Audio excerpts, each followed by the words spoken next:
Hello and welcome. This is Sovereignty in the Matrix, Part 2, a three-part series. This is Crystal Meach, Tao of the Heart. The following information is provided for educational and entertainment purposes only.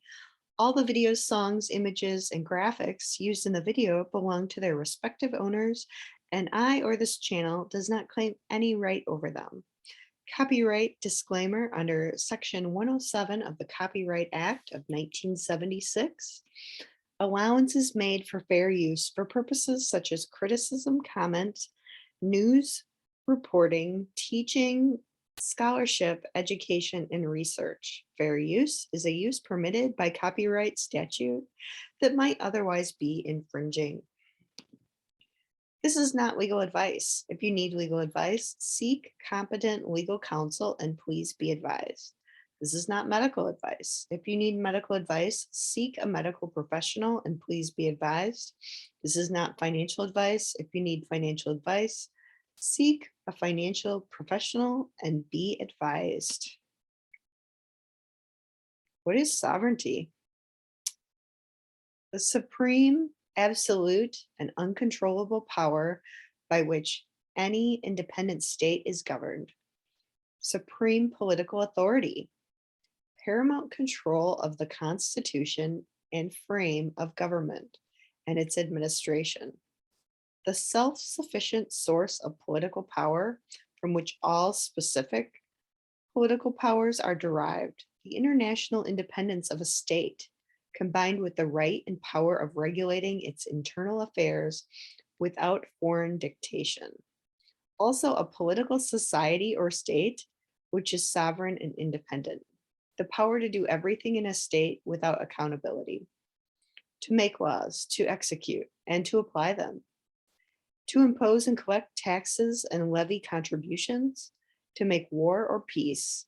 To form treaties of alliance or of commerce with foreign nations and the like. This is all coming from Black's Law, 4th edition dictionary.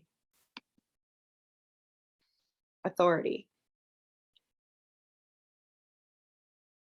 Permission, control over, jurisdiction, often synonymous with power.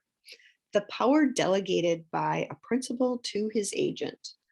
The lawful delegation of power by one person to another. Again, this is coming from Black's Law, 4th edition dictionary. Person. A man considered according to the rank he holds in society, with all the right to which the place he holds entitles him, and the duties which it imposes. Term may include artificial beings as corporations. Again, this is coming from Black's Law, 4th edition dictionary. Sovereignty in the Matrix, 3-part series. So I've already released part 1, Matrix in the Akashic Records. Here we are in part 2, where we're looking at the Matrix movie.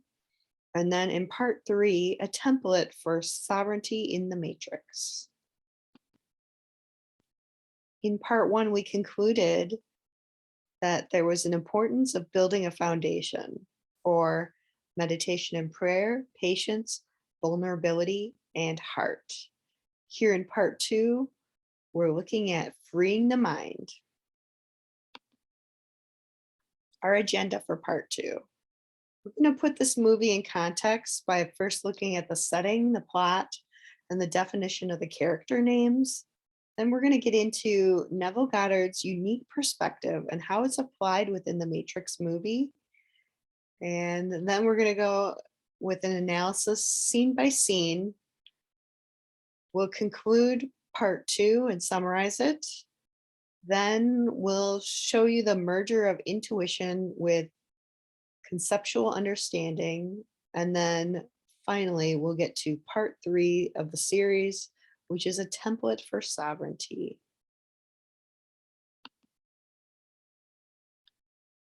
Okay, so the setting of the Matrix.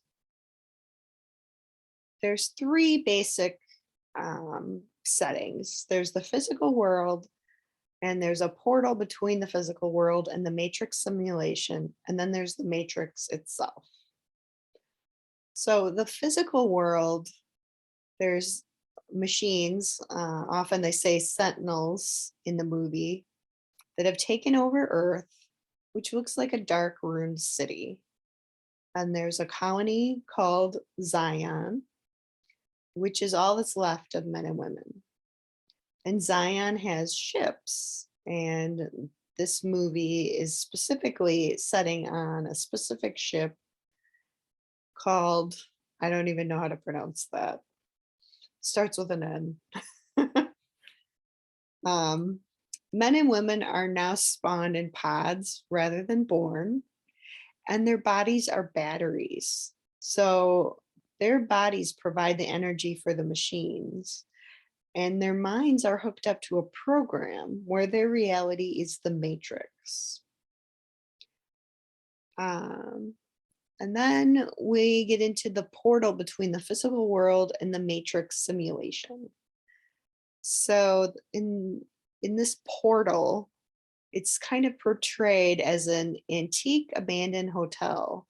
If you think about a hotel, it is a transition place. You go there and you're temporarily there, um, for whatever period of time in order to go someplace else or stay there while you are going someplace else. Um, Notice the Masonic checkered floor staircase that represents the duality of good and evil. And then you'll also notice there's large armchairs, and that's kind of the illusion of support. So this portal is an illusion of support. And then we get into the matrix. So Mega City looks very programmed, clean, like an organized computer game. I'm thinking Minecraft, Roblox, SimCity. All the minds of the spawned men and women have been plugged into this program, and they're living out their lives within a computer simulation. They are unaware that in the physical world, they are plugged into a system that farms their energy in order to keep the machines running. So, programmed mind is reality. And the plot of The Matrix is the path to enlightenment and liberation is salvation, or moving past duality. Now we're getting into the definition of names, and our main character is Neo. And Neo stands, it's Greek for new ahead of its time. Neo can also be spelled one or eon. Throughout the movie, Neo is prophesied to be the one. And that's a biblical reference to Jesus, Jehovah, Yeshua. Thomas A. Anderson is Neo's, I guess you'd call it, reality within the matrix. The reality he's been controlled to believe. We can call this his birth name, the name that he uses to file his taxes, etc. Thomas means twin, Anderson means son of man. And I think that's really interesting because if we go back, let's go back here to person. A man considered according to the rank he holds in society, with all the right to which the place he holds entitles him, and the duties which it imposes. Term may include artificial beings as corporations. So now we're going to move forward. So here, and this is a little bit of a red pill in itself, Thomas A. Anderson is kind of an artificial person. And that's really what we're getting at with sovereignty in the matrix. We're understanding how this entity or artificial person that we've been led to believe is the way that we exchange with society or the matrix. And that's really what we're doing here when we're freeing your mind. We're helping you understand how this works. And the whole point of all this is a peaceful exchange with society. And whatever you're going through in society, you could consider that um, duality. And moving past duality is realizing your freedom. And freedom really comes back to your choices. And no matter what happens in your life, and this comes from teachings by Viktor Frankl, who was, he survived Auschwitz and the Holocaust. And he literally saw death daily for I don't know how many years he was in the at Auschwitz, but um, he was stripped of everything, even his clothes. And there was one thing that no one could take away from him, and that was his mind and how he felt about things. And that's truly, that's truly what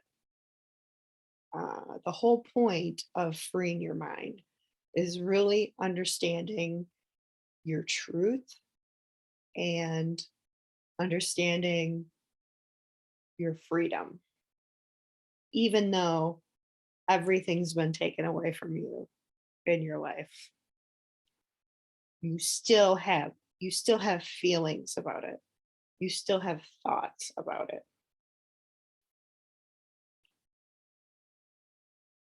So, getting into Neo's crew, Morpheus is Greek for form or shape, and the Greek god Morpheus was personified in spirit as he was personified spirit in dreams. And Morpheus is kind of seen as the father in this movie. Neo being the son, and then Trinity is the Holy Spirit. So she's encompassing the Father, the Son, and the Holy Spirit. Cipher means a coded message, and he's the reverse of Neo. Neo would be, I would say Neo's more like man in evolution, and Cipher is man in involution. APAC, short for apocalypse. There's a reference to the book of Revelation, the four horsemen of the apocalypse. Switch, referencing switch in computer technology, flipping a switch. Notice she wears white. Mouse, referencing a computer mouse. He's also a smaller character. Tank, short for military tank, a reference to defense. Dozer, short for bulldozer. Both Tank and Dozer were born in Zion. They weren't spawned. The Oracle, the mother of the Matrix. There's a lot of references to the Delphic Oracle. She provides insights on decisions. Priestess. So she's the character that opens the door to the Oracle. And that's a reference to infinite potential. Lieutenant. Lieutenant means substitute, acting for a superior. Choi means choice. It's French for choice. De jour, it means of the day. These characters together represent the French term choice of the day. And again, we're going back to that Viktor Frankl term where it's the freedom in your choices. And that's really what frees your mind. Agent, a person authorized for another to act for him, one entrusted with another's business. Again, this is coming to Black's Law, 4th edition. Smith. This is a biblical reference to Isaiah 54:16. Anglo-Saxon for smid, to hit or strike. And Smith's English King's Bench Reports. Brown, reference to the color. And color in Black's Law Dictionary is an appearance, a semblance, or simulacrum, as distinguished from that which is real. There's tons of references in Black's Law, 4th edition, to Archibald Brown, who had a law dictionary.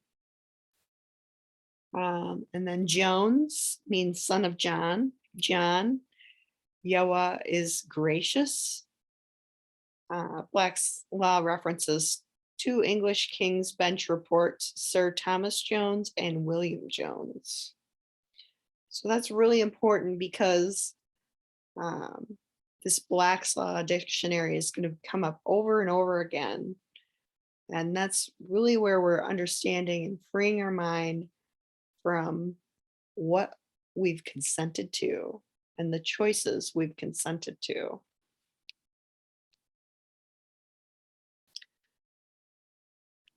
Neville Goddard's unique perspective and how it's applied within the Matrix movie.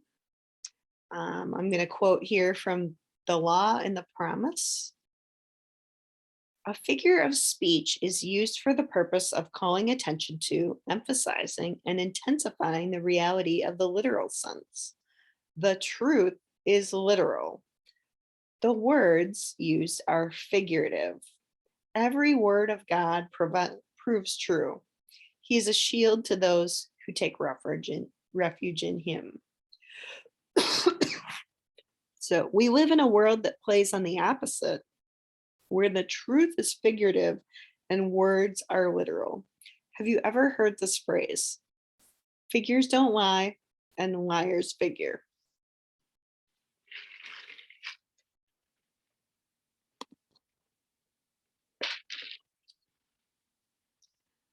Going back to The Law and the Promise, Neville says, my mystical experiences have brought me to accept literally the saying that all the world's a stage, and to believe that God plays all the parts.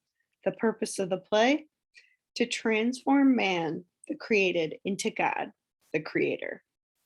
God loved man, his created, and became man in faith that this act of self-commission would transform man, the created, into God, the creator. Neville's work helps one understand how one creates. Whatever is going on in your life, you can trace it back to a feeling about it. And when you feel, you are in the heart, not the mind. There's not logic in feeling. Feeling holds greater power, greater creative power than thought. The ego resides in the heart. Remember, its job is to protect. If you're protecting, you're on defense.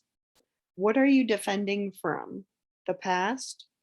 A condition that you took on and consented to believe? He goes on to say, this first man that has been raised from the dead is known as Jesus Christ, the first fruits of those who have fallen asleep, the firstborn of the dead. For man, God died. Now, by a man, has come also the resurrection of the dead. Jesus Christ resurrects his dead father by becoming his father. In Adam, the universal man, God sleeps. In Jesus Christ, the individualized God, God wakes.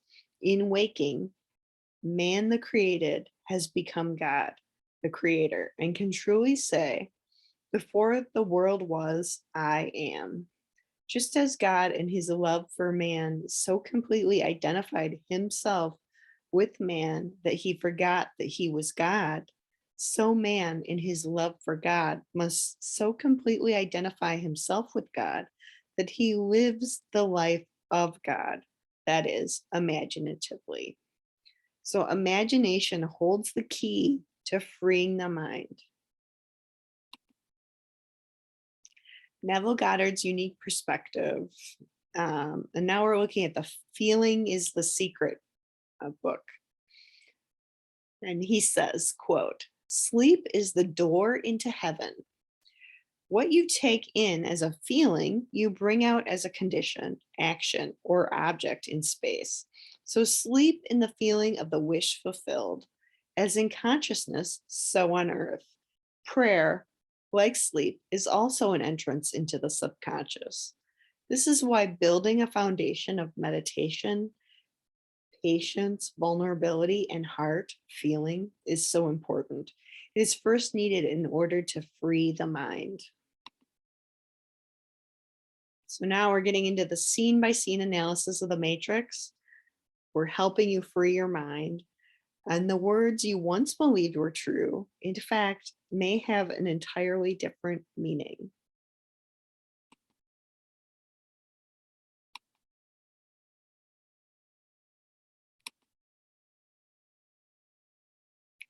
So in scene one, we open with the movie Trinity and Cypher. They're having a conversation on the phone, and the line is traced.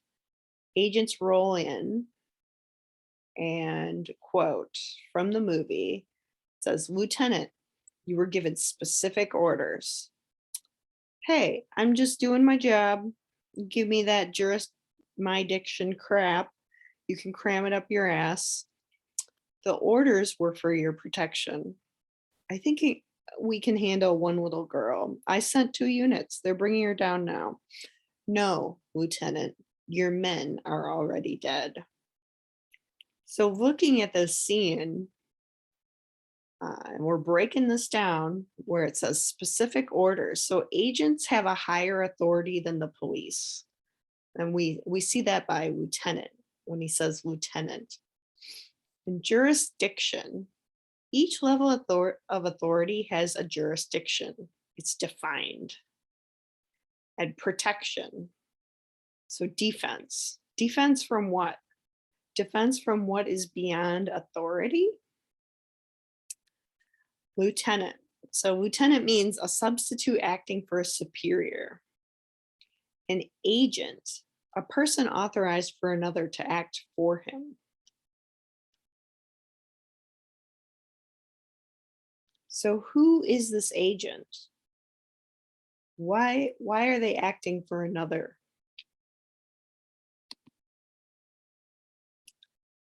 Scene 2. She got out. It doesn't matter. The informant is real. We have their next target. The name is Neo. We'll need a search running. It has already begun.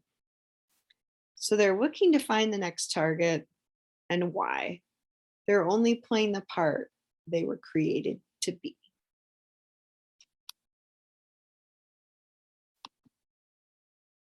We get into scene 3, and we're seeing the computer where it says Morpheus eludes police at Heathrow Airport. There's a manhunt underway. And Neo's computer says, wake up, Neo. The Matrix has you. Follow the white rabbit. And then we meet these 2 characters, Choi and de jour. And Choi de jour is French for choice of the day. And you'll notice there's a book that that Neo puts his money in. And that book is Simulacra and Simulation by Jean Baudrillard. I hope I said that right. 1981. So he puts his greenbacks in the book, and that's kind of a reference to the appearance of money.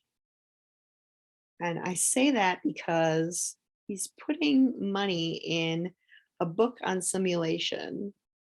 And if you look at a dollar bill, it says Federal Reserve Notes.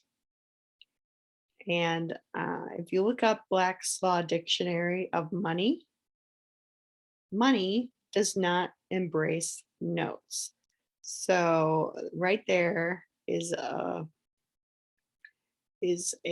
explicit detail within this movie showing you that money is a simulation. It's not real. Simulation, meaning in Black's Law Fourth, the assumption of appearance which was feigned, false, deceptive, or counterfeit. Color of title, the appearance, semblance, or simulacrum of title. Black's Law Fourth. Simulacra, a copy without the original. And I'll give you a real life example. This comes from Tazadak Shah's books. When you buy a new car and register it with the DMV, the original MSO is shredded and replaced with the DMV title. The copy MSO is now the simulacra.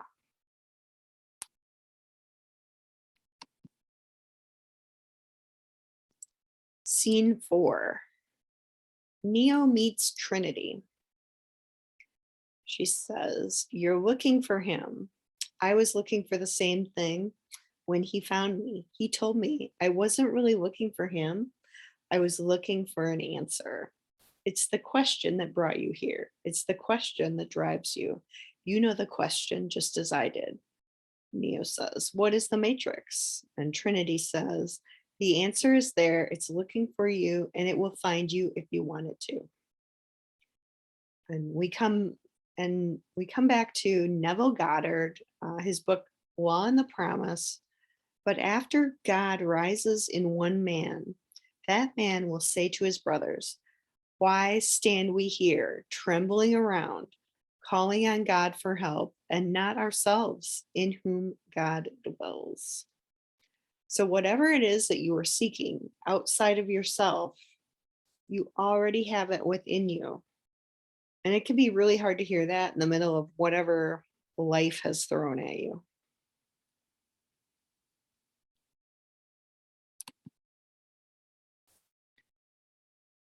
Scene 5, Reinhardt, Neo's boss, and that's a surname, and it means hard counsel. "You have a problem with authority, Mr. Anderson. You believe you're special. Obviously, you're mistaken. This company is one of the top software companies in the world. Employees understand that they are part of a whole. Thus, if an employee has a problem, the company has a problem. The time has come to make a choice. Either choose to be at your desk on time or you choose to find another job. Do I make myself clear?"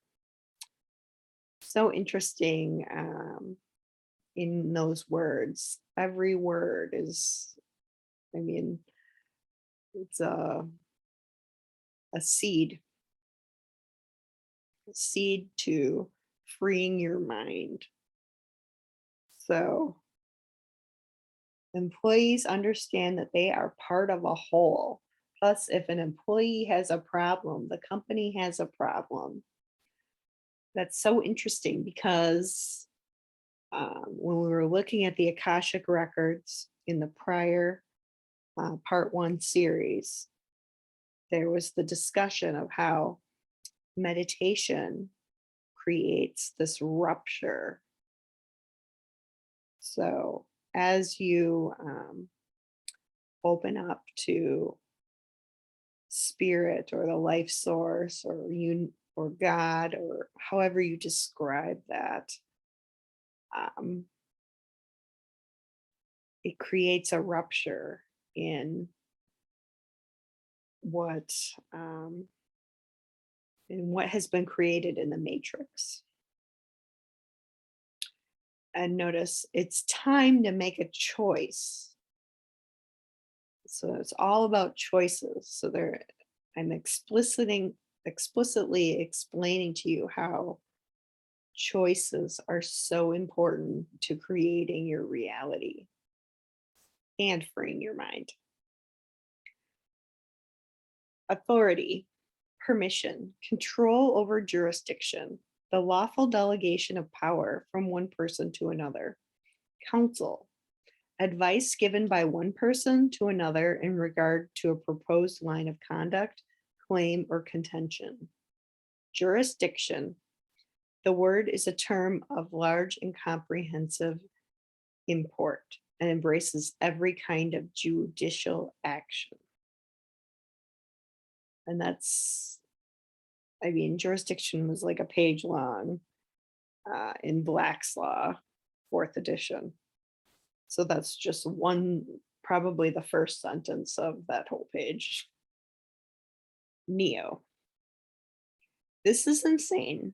Why is this happening to me? I can't do this. He doesn't yet believe that God dwells within. He is only conscious of being a victim. And in that state, what does he create? He gets captured by the agents. He experiences being a victim. Scene 6. As you can see, we've had our eye on you for some time now, Mr. Anderson. It seems you have been living 2 lives. In one life, you're Thomas A. Anderson, program writer for a respectable software company. You have a social security number, you pay your taxes, and you help your landlady carry out her garbage. The other life is lived in computers, where you go by the hacker alias Neo and are guilty of virtually every computer crime we have a law for. One of these lives has a future, one does not. So let's go back to Agent Smith's quotes on one life has a future and one does not. So 2 lives. A life where you have a name, a social security number, pay taxes, job, rent. Dead, property. And number 2, a life where the jurisdiction of law is applied only if you contracted with the future living soul.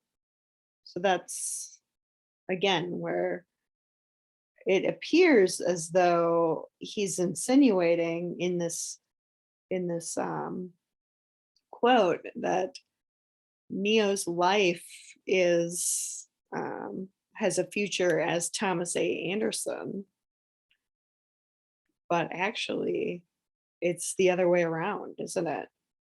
Because his future living soul is only if he understands and frees his mind to the fact that he consented to the creation of living a life as Thomas A. Anderson.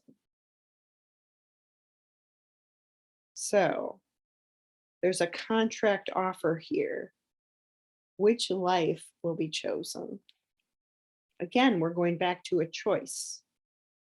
He's been given a choice, a contract offer. Scene 6. Yeah, that sounds like a really good deal, but I think I got a better one. How about I give you the finger and you give me my phone call? Mr. Anderson, you disappoint me. And then he says, you can't scare me with this Gestapo crap. I know my rights. I want my phone call. Tell me, Mr. Anderson, what good is a phone call? You're unable to speak. And it's so interesting that he says that, because when he references Thomas A. Anderson, Mr. Anderson, he's referencing a person. A person is a corporation, and a corporation is dead. Neo provides a counteroffer to contract by rejecting their offer and offering for a phone call. The minute that Neo says he wants a phone call and knows his rights, he has given up jurisdiction to the agents. Rights are only afforded to citizens. The state has authority and a jurisdiction over citizens. And here is where your mind will be freed. 1, feelings. 2, thoughts. 3, choices. 4, who you are, creation. Again, we're going back to Viktor Frankl. There's a space between a stimulus and a response. Herein lies our growth and freedom. In this situation, Neo has consented to become enemy of the state where he will be afforded no consideration. The law works perfectly. You don't understand who you are? The world, the matrix, reflects that back to you. So, everything that has happened up to this point, you have created with your choices. Those choices were made based on thoughts, and those thoughts are subconsciously run by feelings. So, let's trace Neo's steps. 1, feeling equals victim. 2, thought, why is this happening to me? Choice, I can't do this. Creation, capture by agents. That's what he experienced. And we go back to Neville. And Neville says, quote, the same thing is true of these states. Don't let anyone poison you and throw you into a state because you're going to pay the price of that state. We're only moving through states, but there are a permanent fixed number of states under Bible records, and every character in that Bible is a state. I am precedes anything that I have ever been. I must receive whatever I claim that I am. I can say I am before, and I must say before I say I'm rich. Riches did not precede me. Then I can say I am wealthy. I created wealth because I am is the only reality, and I create that which I assume. Scene 7. Please, Neo, you have to trust me. Why? Because you have been down there. You know that road. You know exactly where it ends. And I know that's not where you want to be. It may help in freeing your mind if you consider implementation of the following. 1, attitude adjustment, letting go of those feelings, anger, self-righteousness, self-deprecation. As Neville says, you pay for taking on that state. There's no progress without complete honesty with yourself. Again, going back to the meditation, the patience, the vulnerability with yourself. And in that vulnerability, that honesty with yourself, how you truly feel. Because when you understand how you feel, that is where you understand how you create your circumstances. Confidentiality as you create a new relationship with yourself. Sometimes it helps to write, sometimes it helps to be in meditation and writing. You have to find what works for you, and there's so many different ways to do that. Um, I do writing constantly and meditation, and my meditation is 1 hour a day.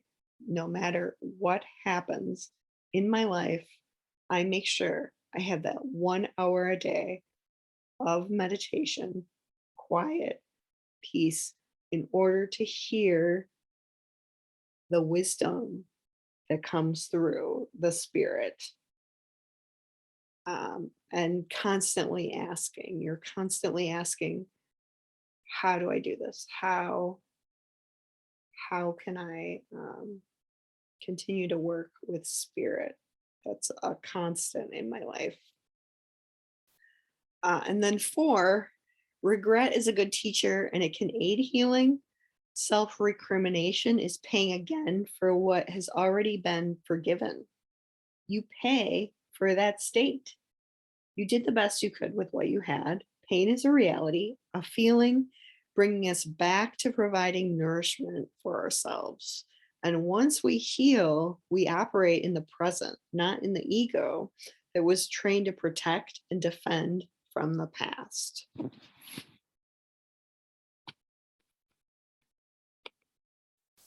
Scene 8. The matrix is everywhere. It is all around us, even now, in this very room. You can see it when you look out your window or when you turn on your television. You can feel it when you go to work, when you go to church, when you pay your taxes. It is the world that has been pulled over your eyes to blind you from the truth. What truth? That you are a slave. Like everyone else, you were born into bondage, born into a prison that you cannot smell, taste, or touch. A prison for your mind. Unfortunately, no one can be told what the matrix is. You have to see it for yourself. This is your last chance. After this, there is no turning back. You can't get out of a prison if you don't know you're in one. The mind is trained, locked into whatever feeling state you've been taking on. The freedom and sovereignty that you acquire correlates with the freedom within your mind. Scene 9. Have you ever had a dream now that you were so sure was real? What if you were unable to wake from that dream? How would you know the difference between the dream world and the real world? Wherever you are right now, that is your truth. Your mind has come to believe and have certain presumptions. For example, you have taken it for granted that there is gravity, that the sun will come up and set every day.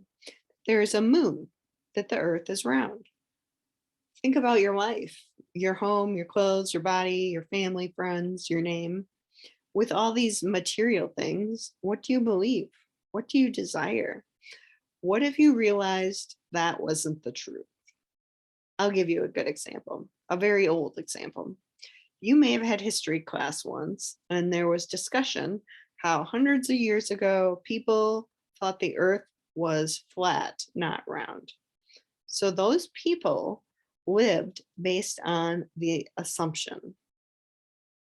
Now, that's not much different than your assumptions now. What you consider facts and truth, your mind uses as reality, and you create your life based on that reality. Scene 10. The scene of Neo born again from the spawn pod. He is disconnected from the matrix, the simulation he was led to believe was his real life. Neville's lecture, By Blood and by Water. He says, quote, now, to embody Jesus, he cannot be embodied by the knowledge of what to do only. He can only be embodied by the application of that knowledge. So the knowledge of what to do is called water, the water of truth. But the use of that lovingly is called the flowing shedding of the blood.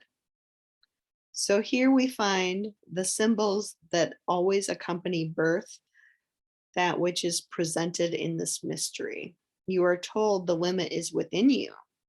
You make the limit. There is no limit. Whatsoever you desire, ask in my name. For name simply means nature.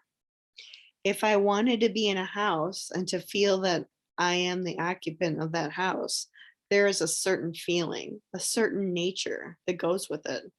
I must appropriate it as though it were true. Here I am called upon to bring something alive out of a state that is dead.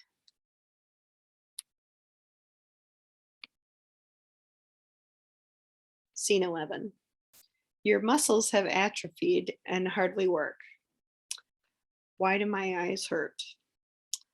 You never used them before. Rest, Neo. The answers are coming. So again, we go back to Neville. So here is the mystery. It comes by water and by blood, not by water only, but by water and blood.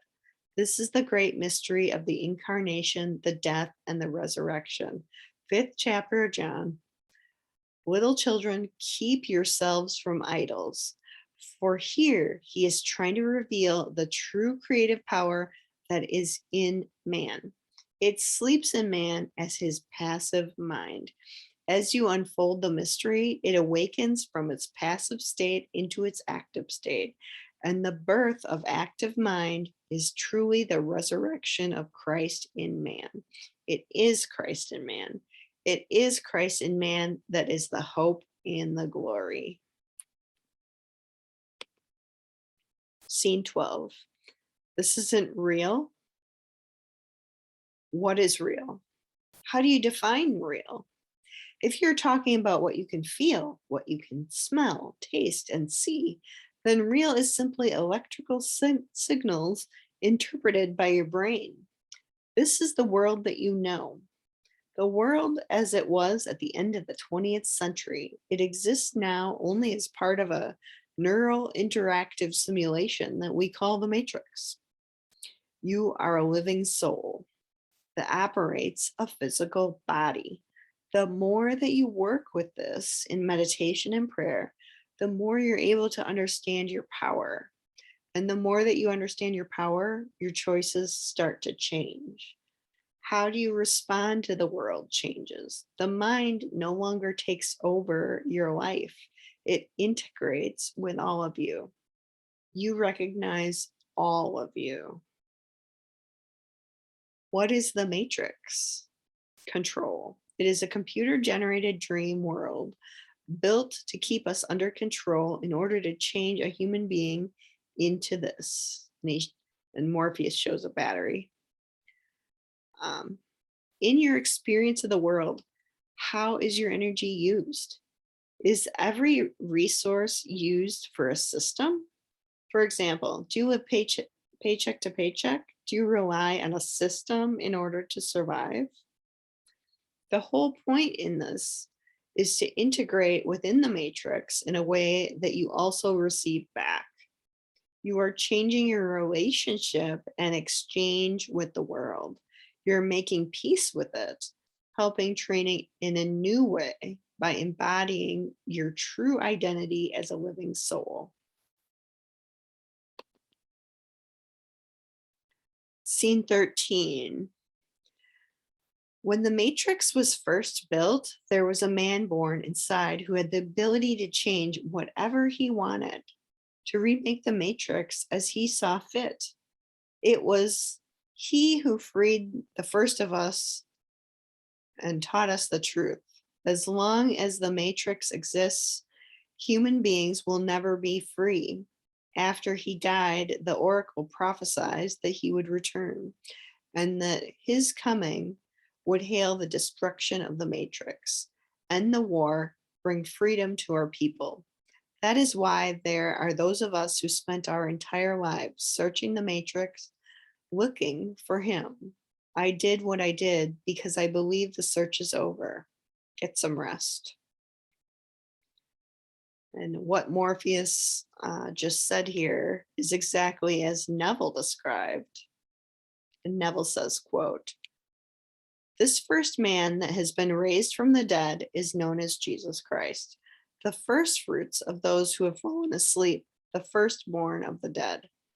For man, God died. Now, by a man, has come also the resurrection of the dead. Jesus Christ resurrects his dead father by becoming his father. In Adam, the universal man, God sleeps. In Jesus Christ, the individualized God, God wakes. In waking, man, the created, has become God, the creator, and can truly say, before the world was, I am. Just as God in his love for man so completely identified himself with man that he forgot that he was God, so man in his love for God must so completely identify himself with God that he lives the life of God that is imaginatively. Imagination holds the key to freeing the mind."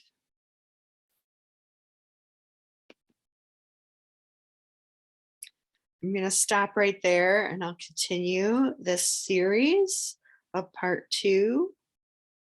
Um, Thank you for watching, and I look forward to hearing your comments. Please like and subscribe. Thank you so much, and have a great day.